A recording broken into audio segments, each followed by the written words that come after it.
The Supreme Court just finished hearing arguments in a major case that raises questions about the legality of mail-in voting.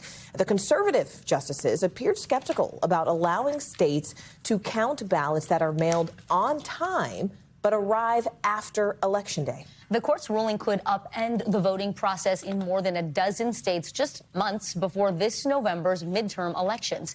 NBC News legal affairs reporter Gary Grumbach joins us now.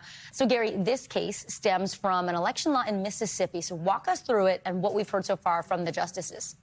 Yeah, the oral arguments were supposed to be about whether postmarked ballots by Election Day could be accepted after Election Day, but it really turned into a debate on a variety of different election-related topics, from who is actually delivering that ballot to the state, topics about like ballot harvesting, to conversations about potentially people being able to recall their votes. For example, if you were to send something in via FedEx, could you tell FedEx, oh no, I actually want that back? And then there was conversations about the length of time the state allows a voter to be able to get their ballot in and have it count. So, for example, some states do a week, some states do 21 days.